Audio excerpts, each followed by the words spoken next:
Salam kasih dan sukacita dalam Tuhan kita Yesus Kristus. Kuasa kebangkitan Kristus ada di dalam hidup kita, memampukan kita, membuat kita tetap berdiri teguh di dalam Kristus Yesus. Puji Tuhan. Beberapa hari lalu kita memperingati perayaan Paskah.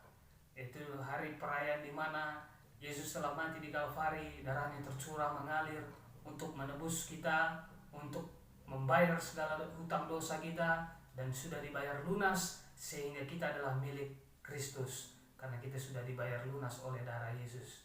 Puji Tuhan. Dan hari ini kita memperingati perayaan hari kebangkitan Tuhan kita. Yesus dahsyat, Yesus hidup, Yesus bangkit dari maut, Yesus mengalahkan maut, dan kita hidup di dalam Dia dan menerima hidup di dalam Dia. Puji Tuhan. Yesus kita luar biasa, Yesus kita dahsyat. Ebenezer, hari ini sampai hari ini Tuhan sudah menolong kita. Saya percaya hari esok, masa depan kita, Allah tetap mengasihi kita. Hari depan kita adalah Yesus, masa depan kita juga adalah Yesus. Yesus kita itu pasti dan luar biasa. Puji Tuhan. Pada saat ini sedikit renungan kita baca dalam Markus pasal 13 ayat 1 dan 2. Ketika Yesus keluar dari bait Allah, seorang muridnya berkata kepadanya, "Guru, lihatlah betapa kokohnya batu-batu itu dan betapa megahnya gedung-gedung itu." Lalu Yesus berkata kepadanya, "Kau lihat gedung-gedung yang hebat ini, tidak satu batu pun akan dibiarkan terletak di atas batu yang lain, semuanya akan diruntuhkan." Puji Tuhan. Yesus ketika ada di dunia, ketika dia datang ke dunia, dia memberitakan kabar baik, bukan hanya di lingkungan, bukan hanya di kalangan masyarakat saja, tetapi Yesus juga mengajar di bait Allah. Yesus juga memberitakan kabar baik di bait Allah. Karena bait Allah adalah tempat persekutuan orang-orang Yahudi ketika itu. Di sanalah umat-umat bangsa Israel datang beribadah. Di sana mereka mendengar firman, mendengar Taurat. Di sana mereka berkumpul bersama untuk mendengarkan Taurat Tuhan. Tetapi di sini, ketika Yesus keluar dari bait Allah, seorang muridnya berkata kepadanya, "Guru, lihatlah betapa kokohnya batu-batu itu dan betapa megahnya gedung-gedung itu." Kalau di sini dalam bahasa Yunani, bait Allah itu ada dalam dua kata. Yang di sini menggunakan kata hieron. Hieron itu adalah sesuatu yang berbicara tentang gedung-gedung, berbicara tentang kemegahan yang ada di luar, kemegahan, kekuatan tembok, apa yang ada di luar. Tetapi di sini Yesus mengatakan bahwa kau lihat gedung-gedung yang hebat ini. Yesus pun berkata bahwa itu memang hebat, gedung-gedungnya hebat, semua megah, luar biasa. Karena bagi bangsa Israel, kota Yerusalem adalah kota yang sangat indah, kota yang sangat penting, karena bait Allah ada di sana.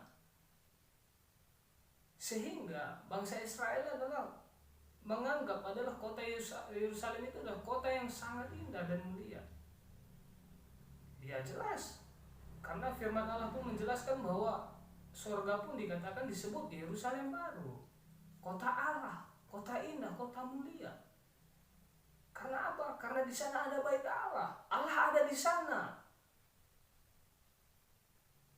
Keindahan dunia tanpa Allah itu hanya sampah dan sia-sia.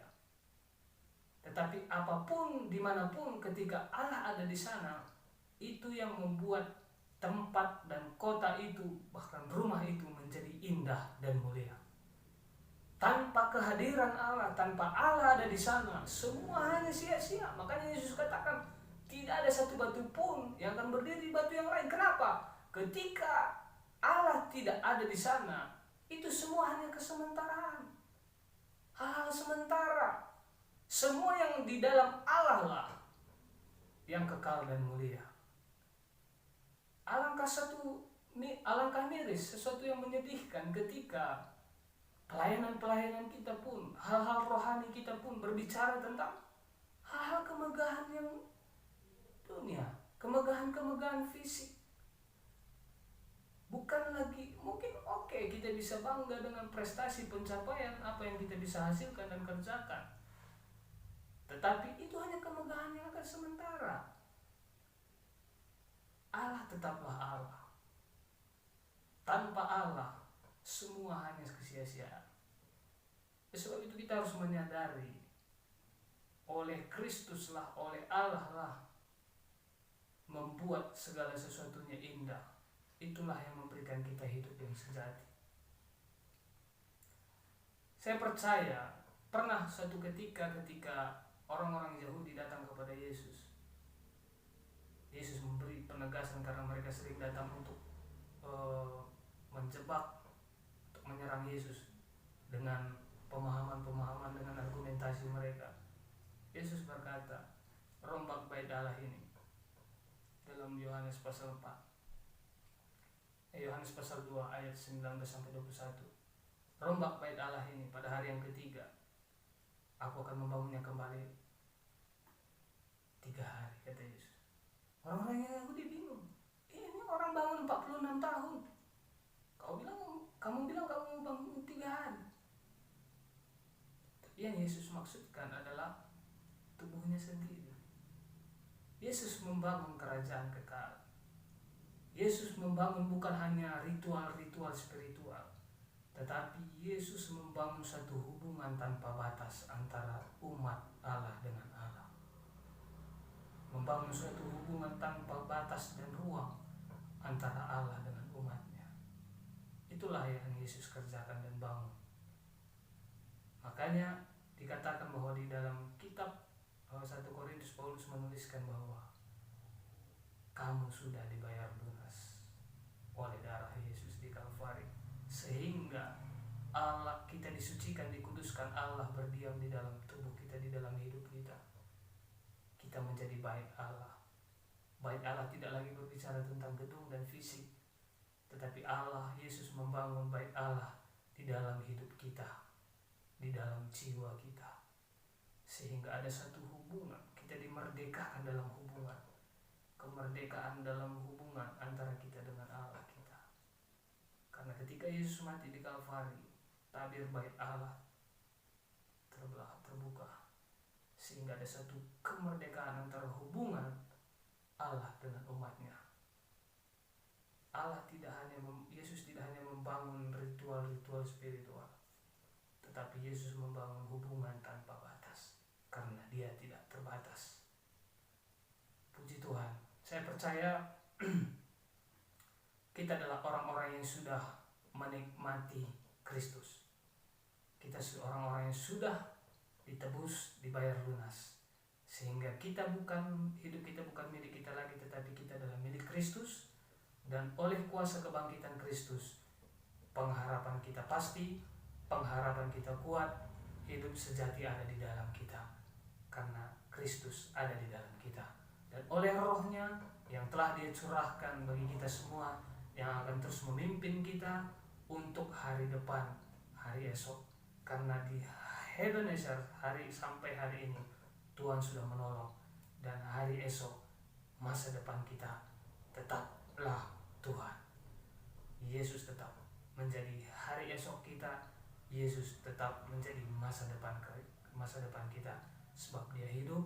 Ada hari esok buat kita semua, ada hidup sejati bagi kita semua. Puji Tuhan. Saya tutup dengan satu ilustrasi. Ada satu orang tokoh yang dia termasuk orang yang punya kemampuan, dia bisa berjalan menyeberangi tebing dengan hanya di atas utas tali, bernama Blondo. Ketika dia mau beratraksi, ada satu pembawa acara, MC-nya berkata, karena banyak yang hadir di sana, MC-nya berkata, percayakah saudara-saudara kalau Blondo ini akan sampai di sana dengan selamat? Yang hadir terdiam, karena mereka belum melihat bukti apa-apa. Mereka belum kenal ini siapa Blondo. Akhirnya MC berkata, ya udah, berjalanlah. Akhirnya Blondo berjalan sampai ke seberang sana dengan selamat. Orang mulai terkagum, terpana. Wah, luar biasa, karena hanya di atas utas tali bisa menyeberang di tebing terjal. Akhirnya MC bertanya lagi kembali kepada yang hadir, percayakah saudara-saudara kalau Blondo ini bisa berjalan di utas tali ini dengan selamat? sampai di seberang sana. Akhirnya mereka mulai ada yang berkata percaya, karena mereka sudah menyaksikan sendiri. Tapi meskipun masih ada yang ragu, akhirnya belum berjalan lagi sampai dengan selamat. Untuk apa? Selanjutnya MC bertanya kembali, percayakah saudara kalau blonde ini akan sampai di seberang sana dengan selamat? Semua berkata percaya. Hampir semua orang yang hadir berkata percaya. Akhirnya si blonde berjalan selamat dan mereka bersorak, wah luar biasa.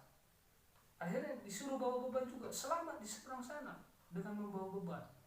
Akhirnya untuk yang terakhir kalinya MC bertanya kembali kepada yang hadir di sana, percayakah saudara-saudara blonde ini berjalan sampai ke sana? Semua berkata percaya dengan pasti dan teguh, kami percaya. Akhirnya si MC bertanya, siapa yang percaya kalau dia berjalan dengan selamat untuk ke seberang sana, berjalan bersama dengan dia? Semua terdiam.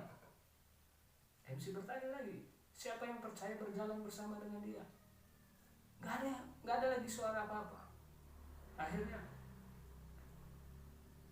MC turun, bertanya kepada orang yang hadir, bertanya kepada yang satu, orang muda, aku masih muda, masa depanku masih panjang, perjalanan hidupku masih panjang.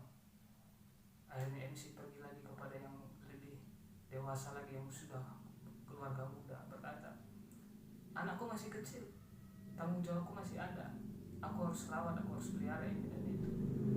Akhirnya MC pergi lagi ke yang lebih tua, yang sudah lanjut usia, aku sudah sakit-sakitan, jantungku ini dan itu dan sebagainya. Akhirnya hampir tidak ada yang mau berjalan bersama dengan blonde untuk menyeberang berjalan. Akhirnya MC terdiam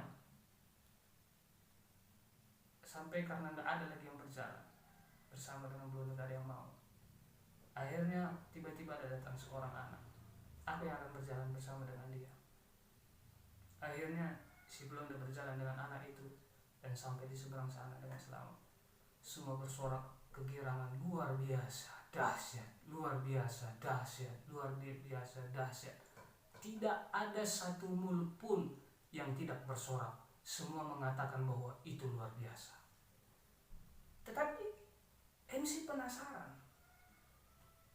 Bahkan semua yang hadir penasaran. Siapa ini anak yang berjalan bersama dengan blonde? Akhirnya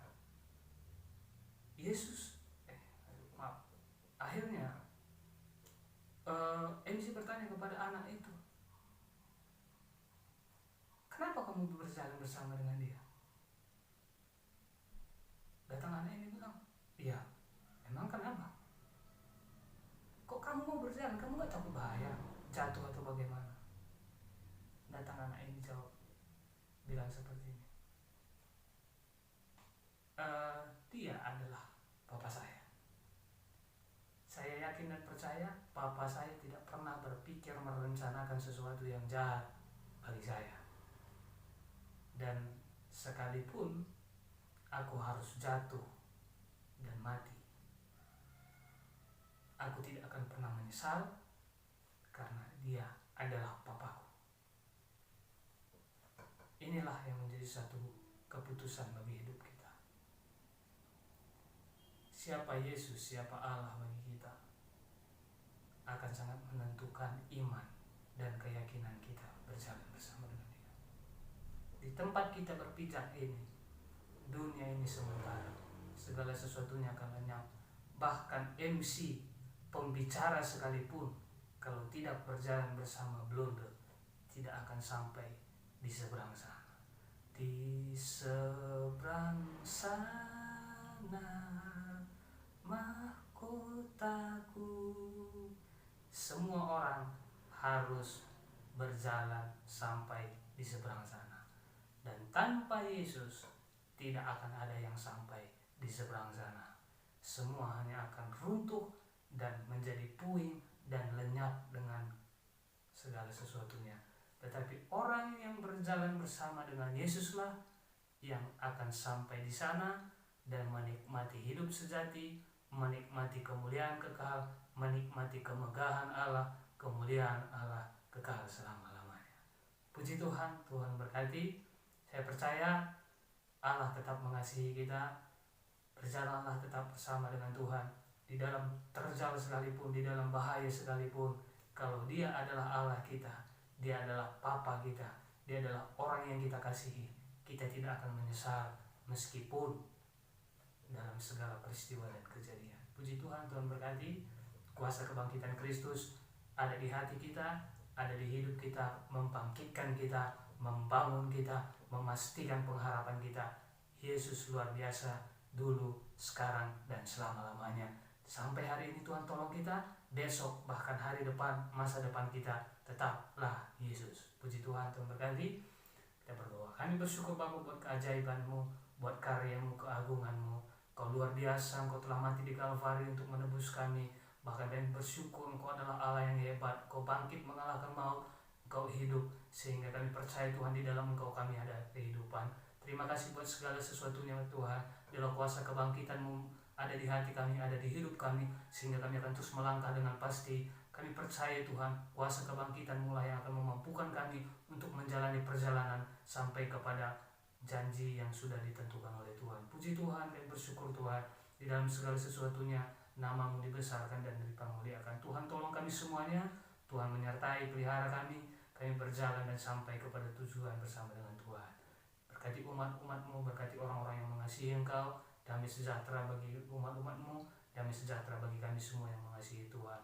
Damai sejahtera juga atas bangsa kami, damai sejahtera atas setiap orang yang ada di bangsa kami, damai sejahtera bagi semua jiwa-jiwa, bagi semua orang yang ada di dunia ini ya Tuhan. Terpujilah nama-Mu, berkati terus pemerintahan kami, berkati bangsa kami, berkati orang-orang yang melayani di bangsa ini, berkati orang-orang yang bekerja melayani, bahkan di saat-saat ini juga ada permasalahan penyakit virus corona Tuhan.